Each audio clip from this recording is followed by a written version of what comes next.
kumshukuru Mwenyezi Mungu muumba mbingu na nchi kwa kutujalia mchana wa leo kuwepo sote hapa, kwa sababu si kwa ujanja wetu, ni kwa rehema zake yeye muumba.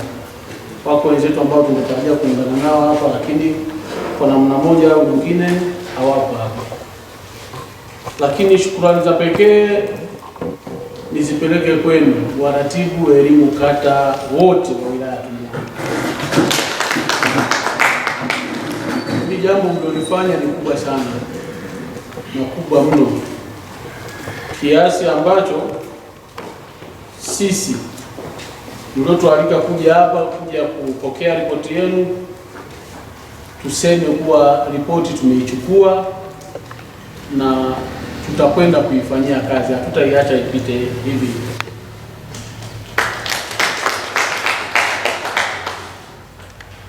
Waratibu wa elimu kata wa wilaya ya Tunduru, mimi niungane na nyinyi katika hii ibada mlioifanya, maana hii ni ibada. Nianze kuungana na nyinyi katika hili kwa unyeti wenyewe wa jambo lenyewe. Wako wengi wamezungumza kuhusu elimu, lakini mimi huwa napenda kumnukuu Rais wa Afrika Kusini Nelson Mandela alivyosema, the greatest weapons in this world is just education, akimaanisha kuwa silaha iliyokuwa bora na muhimu zaidi katika ulimwengu wa sasa hakuna nyingine isipokuwa nini? Ni elimu. Ukilizungumza hivyo linaweza likawa ni dogo sana, lakini hata kwa muumba wa mbingu na nchi ameizungumzia elimu katika mawanda mapana sana. Amezungumza ndani ya Bible akisema mshike elimu, usimwache neno zake. Lakini hakuishia hapo, alisema kabisa, kwa sababu hiyo elimu ndio uzima wako. Kwa hiyo jamii yoyote inayoweza kuhitaji kupiga hatua kukabiliana na mazingira na changamoto zilizopo kwenye jamii na nje ya jamii hiyo, hakuna njia inayoweza kupitwa isipokuwa kwenye nini? Kwenye elimu. Lakini pia kwenye kitabu kingine cha dini kinasema miongoni mwa amri aliyoanza kushushiwa Nabii Muhammad ilikuwa ni kuambiwa kuhusu elimu. Ikasemaje? Anaambiwa ikra bismi rabbika alladhi khalaq khalaqal insana min khalaq, kuwasoma kwa jina la Mola wako, tena Mola aliyeumba ulimwengu, dunia na vilivyomo. Ukienda imefika baadhi ya hadithi mtume pamoja na yeye kuwa nabii ummi, yani halikuwa hajui kusoma na kuandika, lakini bado naye aligusa kwenye hizo nyanja, akawa anasema ibada ya mtu msomi ni bora zaidi, yani akitolea mfano kuwa yani usingizi wa mtu msomi ni bora zaidi kuliko ibada ya mtu mjinga. Yani mtu mjinga akawa anafanya ibada, yani ibada yake haitakuwa na maana kuliko usingizi wa mtu msomi, kwa sababu kuna siku itokea kuna mwanazuoni amelala, alafu kuna mtu mjinga anafanya ibada, akaonekana Ibilisi anakuja anarudia mlangoni, kiasi ambacho aliyemuona akamuuliza, vipi, mbona uingia? Akasema, mimi nashindwa kuingia kwa sababu namuogopa yule aliyelala na sio yule anayefanya ibada. Kwa nini? Ni kwa sababu ya kuonyesha umuhimu wa jambo lenyewe linaloitwa elimu. Lakini pia vitabu vimefika hatua ya kusema hawawezi kuwa sawa kati ya mwenye elimu na asiyekuwa na elimu, hawezi kuwa sawa watu. Lakini miongoni wanaomwogopa Mwenyezi Mungu ni watu wenye elimu. Yesu mwenyewe pamoja naye alikuwa hajui kusoma na kuandika, lakini ukiangalia kabineti yake hili kulikuwa na akina Zakayo, wasomi wazuri wale wa ushuru, mambo ya pesa na vitu vingine. Kwa hiyo ukiangalia kimsingi muumba wa mbingu na nchi anazungumza umuhimu wa swala la elimu.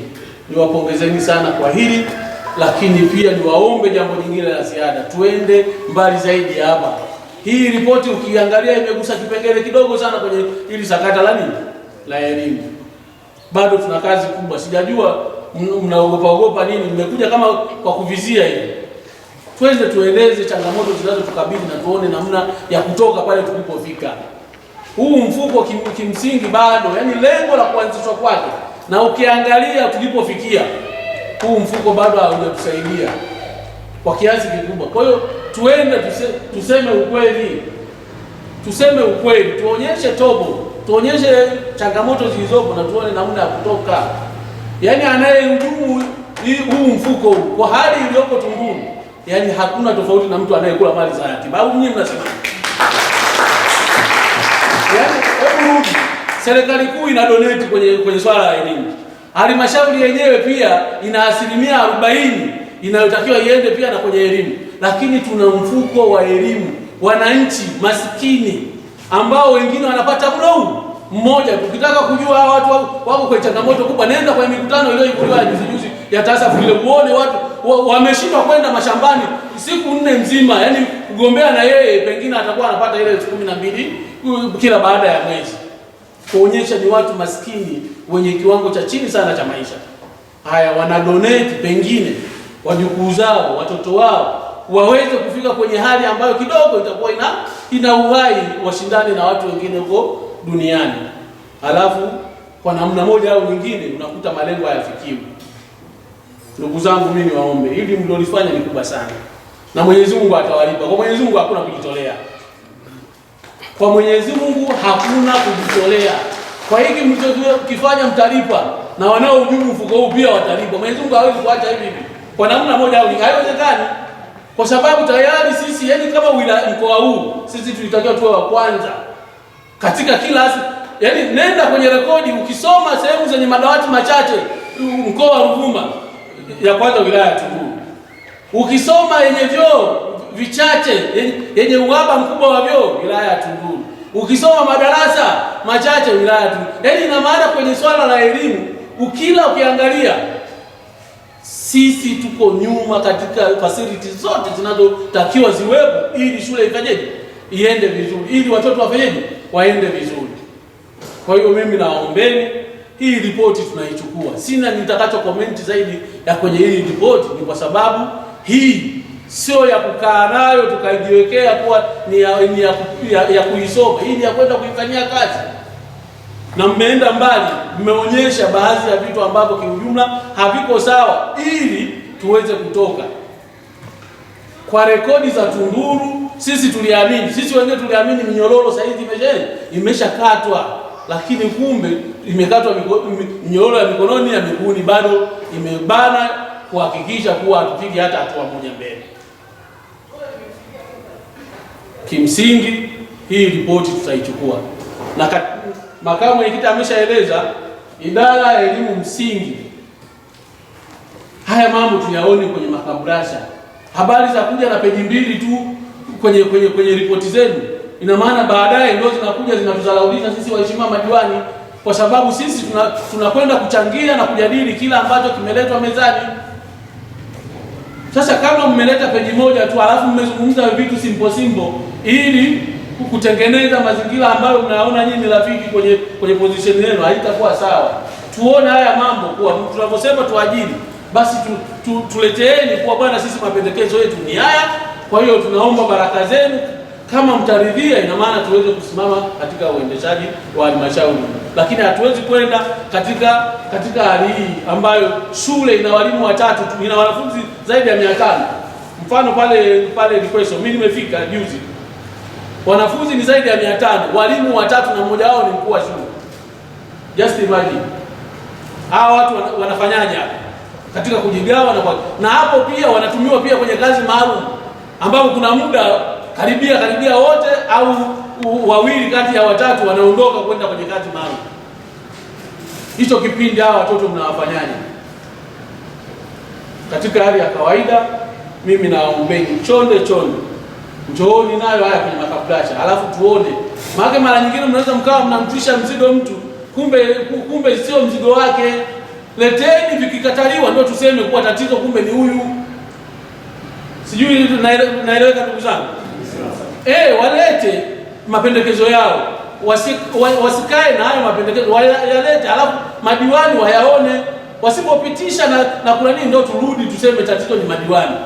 Lakini kama madiwani nao wataridhia kwa andiko hili, mkuu wa idara, sisi tunakupa go ahead ya kusonga mbele, alafu mwingine akaja akasema hapana, ndio huyo sasa tunatakiwa tumjue ni nani, ili tuone namna ya kusema jamani, sisi tunajaribu kuona namna ya kutoka tulipokuwepo, lakini kuna mtu anatukwamisha.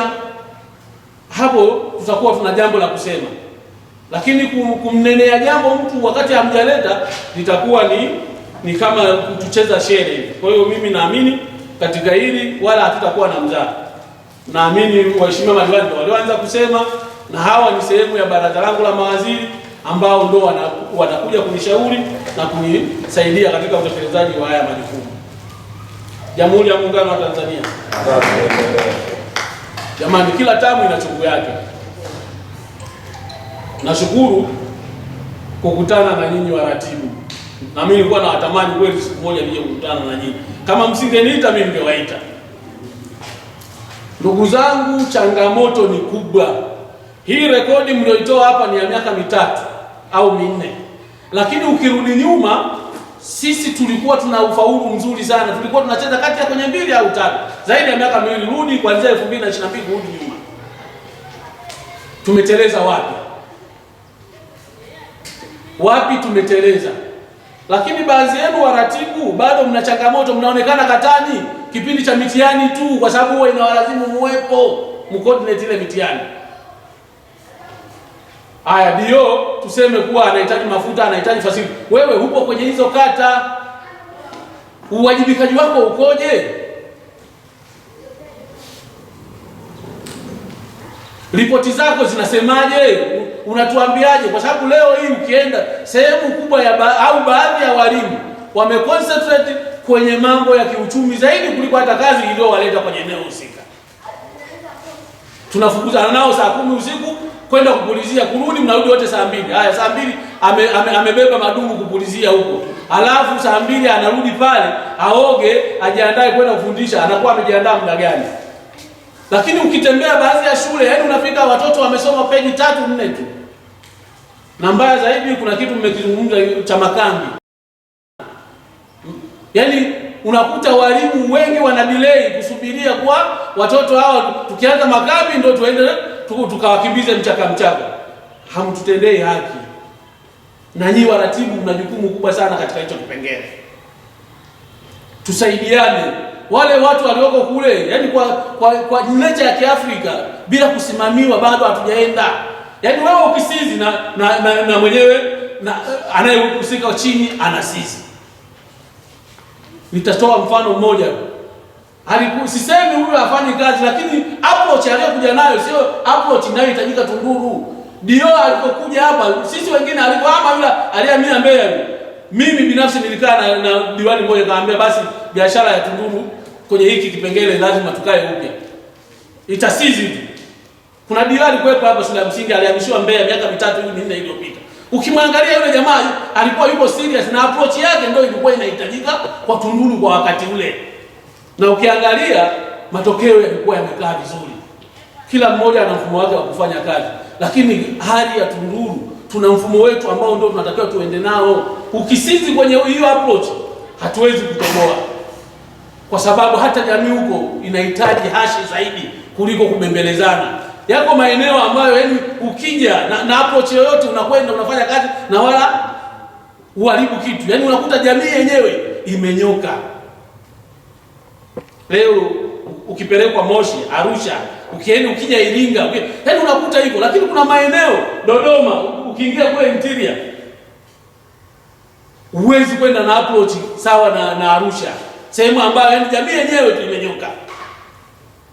Approach ya Tunduru huwezi kufanisha na Mbeya, sehemu ambapo kipindi kile mifumo kabla ya kuanza mtu alikuwa anadiriki anamaliza darasa 7 hajafaulu kuchaguliwa shule kubwa, anarudi kwenda kuanza darasa la 5 au darasa la 4 anatumia hata jina la mtu.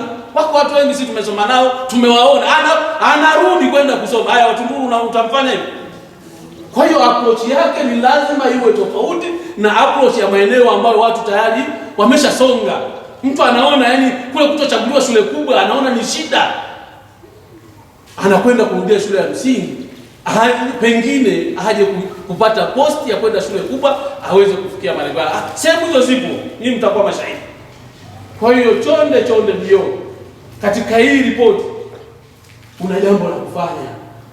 Pitia mikakati yako ya kikazi tuione kuwa ina mabadiliko. Angalia, hawa ni wazoefu hao, wengine hao wamekaa na madio zaidi ya 3 4, na madio hao wengine waliopita wamefanya vizuri. Tunduru hili tunailalamika leo ilikuwa inakwenda kwenye nafasi ya pili ya tatu. Mimi nimeshuhudia nikiwa diwani hivi, nimeshuhudia kati ya 2020 na 21 na 22 nimeona matokeo tukio tunaonyesha kabisa kama sio kwenye namba 2 namba 3 tuko hapo katika mkoa na ufaulu kweli uko vizuri. Kwa hiyo mimi nikuombe wewe binafsi jaribu kuona namna ya haya mazingira na utusaidie katika idara yako. Yale yanayotupaswa sisi na sisi tutasimama nayo ili tupate kusonga, kwa sababu hatuna la kufanya nyingine zaidi ya kuwasaidia hawa watoto. Waangalie watoto wanaomaliza ni vimbwata vya hivi. Hapa hivi. Hichi kitoto kinaenda kufanya nini? Maana zamani walikuwa wanamaliza watu kidogo, ni watu wazima. Hata ukimwacha mtaani anakwenda kufanya shughuli ngumu, atalima, atafanya. Lakini wale watoto wahurumie wale. Watoto wanamaliza wako hivi saa hizi. Haya, kanafanya nini kale katoto? Kama sio dhuluma ni nini? Ndugu zangu waratibu, mtanisamehe, lakini tuseme ukweli. Hatuwezi kutibu kama hatujaambizana ukweli.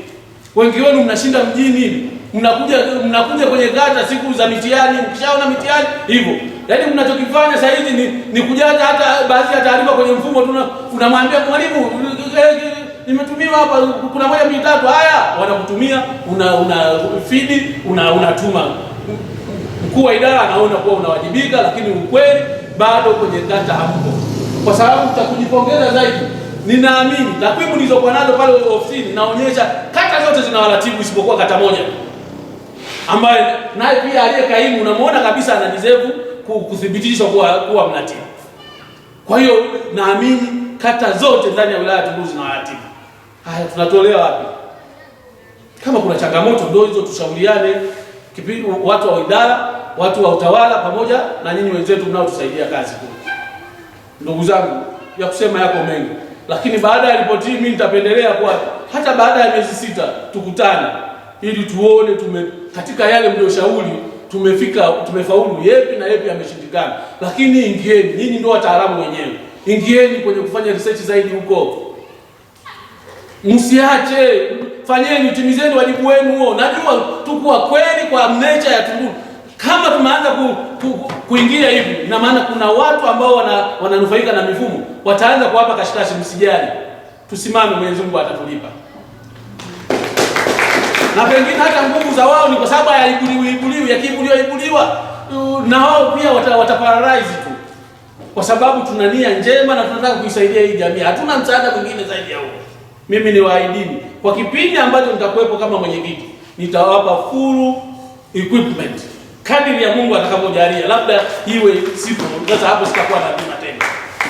Lakini kama mna jambo, njooni mnishirikishe tu kwa bwana, kuna 1 2 3. Mimi nitatoa usaidizi kadiri ya uwezo Mungu atakaponijalia. Kwa hayo machache, nawashukuru sana kwa kuandaa hii hafla, kwa kufanya hii kazi. Lakini mimi niseme tu kuwa mmefanya mambo mengi, siwezi kuwalipa. Atawalipeni Mwenyezi Mungu hadha wajala.